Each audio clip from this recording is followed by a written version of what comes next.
அவர் நல்ல பேஸ்ல சுகமா பாடுவார். தெய்வம் தந்த ஆரம்பிச்சார்னா ஆஹா ஸ்கந்தர் குரல் அவர் பேஸ்ல பாடும்போது சுத்தமா தேவகானமா இருக்கும். இதெல்லாம் பாடுவாரு. அப்புறம் பாலசுப்ரமணியன் பாடுறாரு. எப்படி தேவர் பிலிம்ஸ்ல நான் நைட் பாடங்கள்லாம் அன்னைக்கு நான் பாடிக்கிட்டு இருந்தேன்னா அதே மாதிரி பாலசுப்ரமணியனுக்கு பாடி மார்க்கெட்ல நான் டாப்ல இருந்துகிட்டு இருக்கேன். ராக்கம்மா கையத்தட்டு நெட்டு போட்டு டக்கு டக்கு டக்குன்னு ஒரு சத்தம் கேட்கு. ராக்கம்மா கையத்தட்டு அப்படின்னு எல்லாரும் ஆடுறாங்க. ஒரு இளமை உணர்வுகளை தூண்டி விடுவதுதான் இன்றைய பாட்டு. நீங்க கண்ணதாசன் சாரோட நெருங்கி பழகிருக்கீங்க. அவருடைய குணாதிசயங்கள் ஏதாவது கொஞ்சம் சில வரிகள் சொல்ல முடியுமா? ஒரு கச்சேரிக்கு நான் சேலத்துக்கு போயிருந்தேன். அங்க துவாரகா ஹோட்டல்னுட்டு ஒரு ஹோட்டல், 14ஆம் நம்பர், இந்த கார்னர்ல 16ஆம் நம்பர், இது 15ஆம் நம்பர்.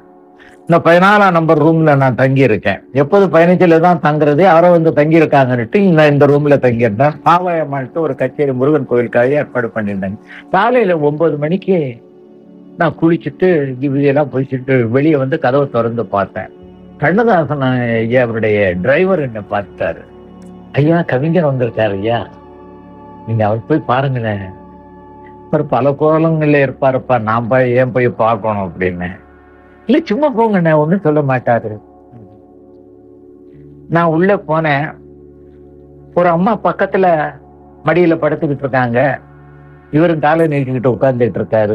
ஏன் உங்களுக்கு இந்த மாதிரி எல்லாம் எண்ணம்? அந்த அம்மா படுத்துக்கிட்டு இருக்கா, மேல லெட்டர் பேடை வச்சுக்கிட்டு குழியில மயங்கிக்கிட்டே பாட்டு எழுதிக்கிட்டு இருக்கீங்களே, என்ன கற்பனை ஐயா உங்களுக்கு வரும் அப்படின்னு.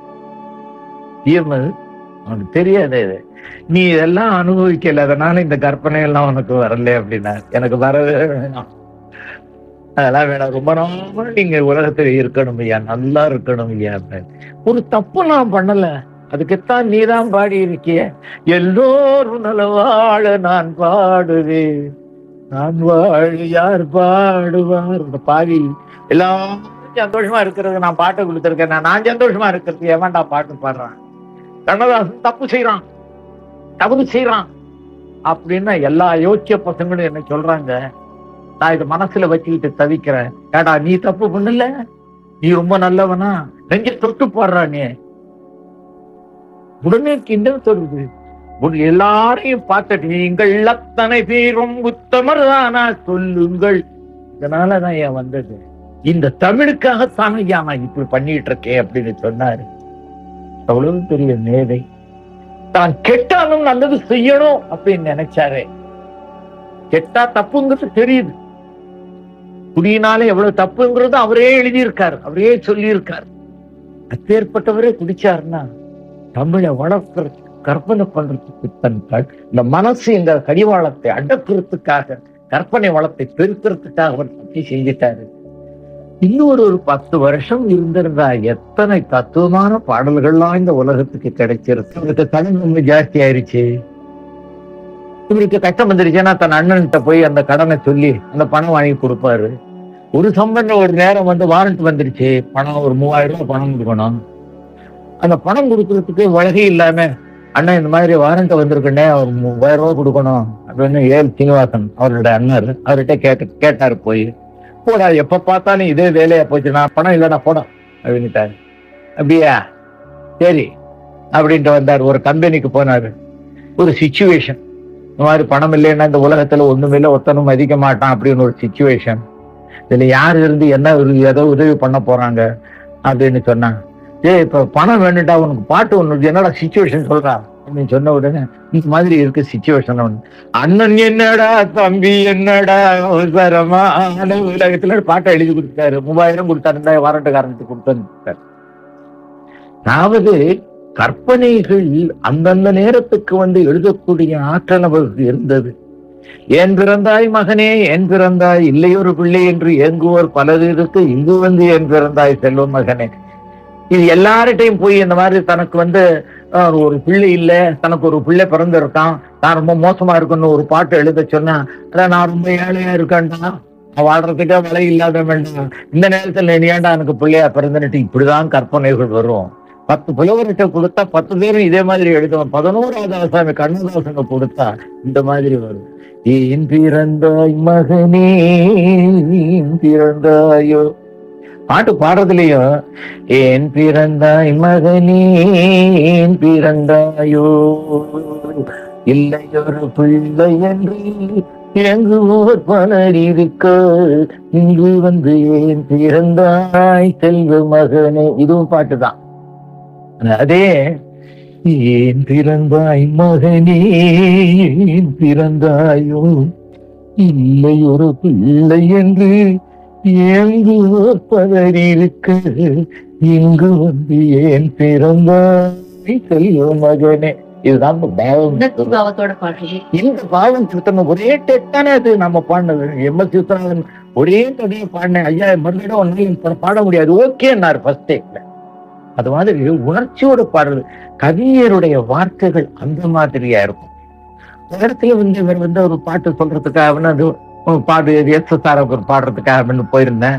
குழந்தை வந்து உட்கார்ந்துருக்காரு. அப்போ ஐயாவும் கொஞ்சம் தீர்த்தம் போட்டுக்கிட்டு ஜிண்டு மெத்தையை போட்டு படுத்துக்கிட்டு இருக்காரு கண்ணதாசன் அவர்கள். நான் பாட்டு ரிஹர்சலுக்கு போய் உட்கார்ந்தேன். குழந்தை சார் எனக்கு பாட்டை சொல்லி கொடுக்கிறாரு. கடவுள் மனிதனாக பிறக்க வேண்டும், அவன் காதலித்து வேதனையில் சாக வேண்டும். நான் கேட்டுக்கிட்டேதான் இருக்கேன் பாடாம. பலமுறை பாடிட்டாரு அவரு. கவிஞருக்கு பொறுக்கல. நான் பாடுறேன். நான் 5 தடவை பாடிட்டாரு. பாடாம இருக்கிறேன். பாடுவையா அப்படின்னாரு. இல்ல அதுல எனக்கு ஒரு டவுட் இருக்கு இந்த பாட்டுல. அப்படின்னா கண்ணதாசன் பாட்டுல டவுட் இந்த பாருங்க. இவன் முட்டாள்தனமா காதலிச்சுட்டான். காதல்ல தோல்வி அடைஞ்சுட்டான். உடனே கடவுளை பார்த்து இவன் சொல்றான், கடவுளை நீ என்ன போல காதலிக்கணும், அந்த வேதனை அந்த பிரிவு தாங்க முடியாம நீ சாகணும் அப்படிங்க. சாக போறது இவன் தான், இந்த கடவுள் இல்லை. என் வாயில அந்த கடவுளை சாகணும்னு சொல்ல மாட்டேன் அப்படின்னு. ஐயா மிருகபக்தரை வாட வேண்டும் எழுதிக்கையா. இந்த காலத்து புலவர்கள்கிட்ட இந்த மாதிரி நான் மறுத்து பேசியிருந்தால் பாடிட்டு போய் பேசாம எவ்வளவு உள்ளம் படைத்தவர், அவ்வளவு பெருந்தன்மையா இருந்திருக்காரு. பாருங்க, இதுக்கு மேல சொல்லாத. பாட்டு நான்ல எழுதியிருக்கேன். இத மனுஷன் தான் சாக போறான், கடவுள் சாக போறது இல்லைன்னுட்டு என்ன அருமையான வார்த்தையை சொல்லிவிட்டேன். அதனால வாட வேண்டும் அப்படியெல்லாம் சொல்லுவாரு. அதே மாதிரி வீடு வரை உறவு, வீதி வரை மனைவி, காடு வரை பிள்ளை, கடைசி வரை யாரோ நடிப்பு. எனக்கு அது தாங்கல்ல.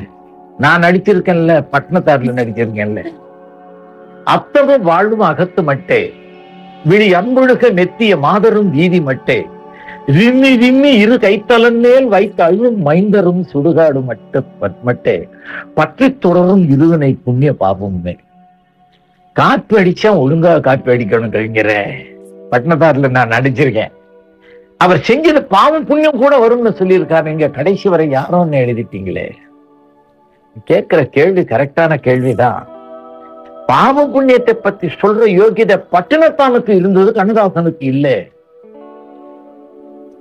நான் நேரத்துக்கு ஊசி போட்டுக்கிட்டு இருக்கேயா, 10 தவறுகள் பண்ணிட்டு இருக்கேயா.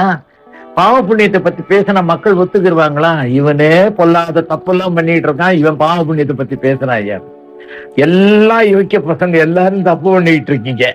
அவன் தெரிஞ்சுக்கட்டும், கடைசியில யாரோ நீங்களே தெரிஞ்சிருங்க அப்படின்னு விட்டுட்டீங்க அப்படின்னாரு. என்ன ஒரு கவிஞர். முதுமை வந்தால்தான், ரத்த ஓட்டங்கள் குறைந்தால்தான் தத்துவத்தை பேசணும்.